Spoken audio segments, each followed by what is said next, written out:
इस बार पहली बार मैं डेविएशन देख रहा हूँ कि विधानसभा में बीजेपी लगभग वो वोट शेयर वापस लाने की कोशिश कर रही है जो उसको लोकसभा में मिला था। बीजेपी ने दरअसल बंगाल में लेफ्ट को खा करके ही अपना वोट शेयर बनाया। वो चीज रेप्लिकेट हो जाएगी केरल में। केरल में दरअसल सीपीएम जो है हिंदू पार्टी है। अच्छा जी। डीएफ के खाते में 36% वोट है, यूडीएफ जो कि कांग्रेस वाला गठबंधन है उसके खाते में 40% वोट है, एनडीए के पास 17% है। यशवंत जी, इन 5 राज्यों के बारे में बात करते हैं बारी बारी से। आपका सर्वे मैंने देखा जो मोटे तौर पर ये समझ में आ रही है कि केवल केरल एक ऐसा राज्य दिखाई दे रहा है इन 5 राज्यों में जहाँ पे सत्ता परिवर्तन के बारे में आप साफ साफ इशारा कर रहे हैं। क्लैरिटी है, कम से कम आंकड़ों में तो साफ दिखाई दे रहा है सुमित कि लोग परिवर्तन चाहते हैं।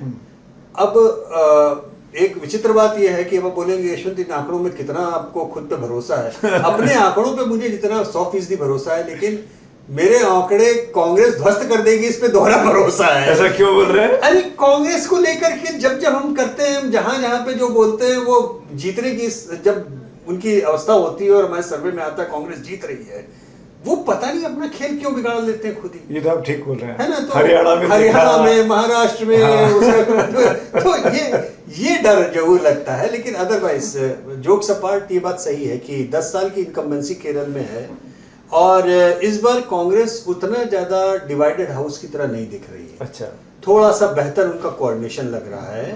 और एक जो विचित्र चीज है केरल के बारे में वो ये कि केरल में दरअसल सीपीएम जो है हिंदू पार्टी है। अच्छा जी। तो जो बीजेपी का ग्रोथ होता है तो वो हिंदू वोट जब काटती है तो सीपीएम का ग्राफ नीचे चला जाता है। तो ये उलटबांसी है थोड़ी सी। अरे वाह। तो बीजेपी जो कि इस बार वोट शेयर बढ़ा रही है उसका भी लाभ कांग्रेस को इनडायरेक्टली मिल रहा है। इसका डर कांग्रेस को इतना ज्यादा है कि कांग्रेस लगातार आरोप लगा रही है कि सीपीएम और बीजेपी की सांठगांठ है कि वो सीटों पे एक दूसरे को वोट ट्रांसफर कर रहे हैं ताकि कांग्रेस ना जीते। अब देखिए भी सांठगांठ है कि नहीं है, वो अच्छा बदनाम बुरा वो सारी चीजें अपनी जगह पे हैं, ठीक। लेकिन इतना जरूर है कि कांग्रेस अगर जबरदस्ती लगी हुई थाली न फेंके तो इस समय ये थाली उनके खाने के लिए परोसी जा चुकी है। तो मैं बता दूं डिटेल में, सी वोटर ने सीट प्रोजेक्शन नहीं किए, वोट परसेंटेज का प्रोजेक्शन किया है। और वोट प्रोजेक्शन केरला के बारे में इस लैपटॉप में आप देख सकते हैं। नीचे अगर बल्लू हमारे प्लान करेंगे दिखेगा, एलडीएफ के खाते में 36% वोट है, यूडीएफ जो कि कांग्रेस वाला गठबंधन है उसके खाते में 40% वोट है, एनडीए के पास 17% है, अदर्स के खाते में 1 है और ये अदर खाते में 7 है, माफ करिएगा। ये टोटल हो रहा है 100%। तो ये 40 और 36 में केवल 4% का अंतर है। केरल के लिए बहुत है। ऐसा बहुत है। केरल के लिए इतना अंतर काफी ज्यादा होता है, कम नहीं होता है। दूसरी चीज ये है कि जैसे बीजेपी का ग्राफ विधानसभा में वहां पे 10% पे आ जाता है, लोकसभा में बढ़ के 20% टच करने लगता है। इस बार पहली बार मैं डेविएशन देख रहा हूँ कि विधानसभा में बीजेपी लगभग वो वोट शेयर वापस लाने की कोशिश कर रही है जो उसको लोकसभा में मिला था। अच्छा, ये एक बड़ा परिवर्तन है।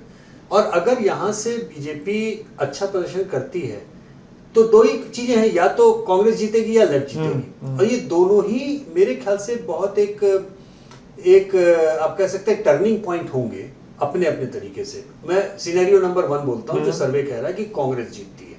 अगर कांग्रेस जीत जाती है तो लेफ्ट के लिए एग्जिस्टेंशियल क्राइसिस होगी। पहली बार 50 साल में उनके पूरे मुल्क में कहीं पर भी सत्ता नहीं होगी। हाँ, ठीक है। दूसरी चीज, बीजेपी ने दरअसल बंगाल में लेफ्ट को खा करके ही अपना वोट शेयर बनाया। वो चीज रेप्लिकेट हो जाएगी केरल में और लेफ्ट में एक बार जाना नीचे शुरू हुआ तो बीजेपी का ग्राफ बढ़ता चला जाएगा। तो लेफ्ट के लिए ये एग्जिस्टेंशियल क्राइसिस होगी, चुनाव वो हारती है तो। अगर कांग्रेस हार जाती है तो ये और भी ज्यादा कांग्रेस के लिए दिक्कत के सवाल होगा, क्योंकि फिर एक कई बार होता है ना कि वो जैसे साउथ अफ्रीका के साथ में चोकर्स वाला ब्रांड लग गया था कि बहुत अच्छी टीम और सब कुछ होकर के आखिर में हार गए।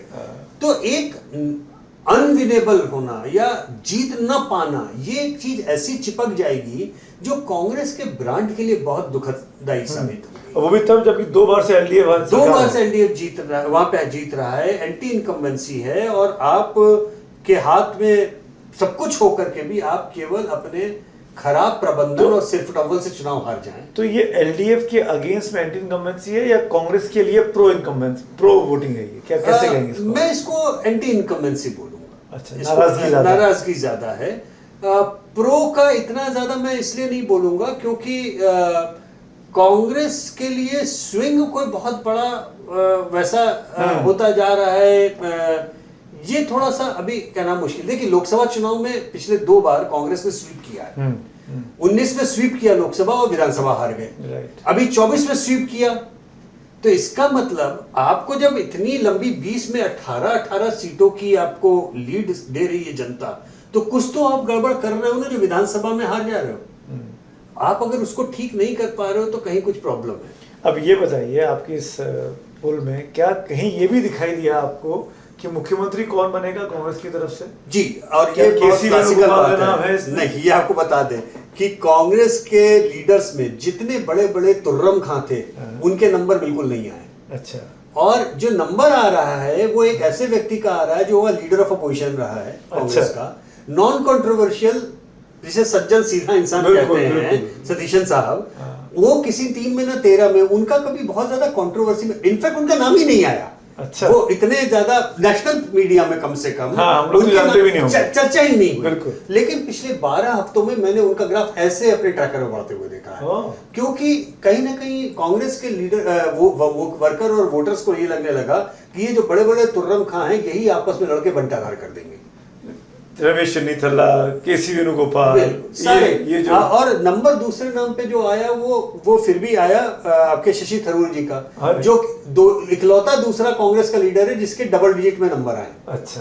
और मुझे लगता है कि शायद ये जानकारी इंटरनल सर्वे में जरूर कांग्रेस को होगी, तभी राहुल गांधी जी ने और खड़गे साहब ने उनको बुला करके बात की, उनको बाहर शंटिंग का रास्ता नहीं दिखाया। क्योंकि अगर वो 10-11% अपने वोट लेकर के अलग हो गए होते तो कांग्रेस के लिए लगभग असंभव है वहां पे फिर सत्ता में आना। मुझे लगता है कि उनकी पॉपुलैरिटी 10-11% की सही, लेकिन है उसके बाद के महामानव जितने भी लोग हैं वो 5%, 3%, और जिनके बारे में सबसे ज्यादा चर्चा हो रही है वो 1.5%। यशवंत का पेट है ये, महामानव बोलते महामानव सुनते रहे।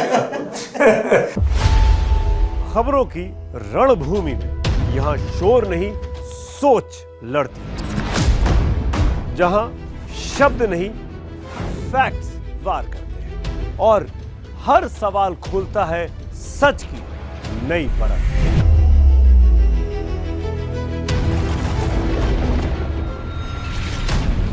चक्रव्यूह आपके अपने सुमित अवस्थी के साथ सोमवार से शुक्रवार शाम 6:57 पर टाइम्स नाउ नव भारत पर।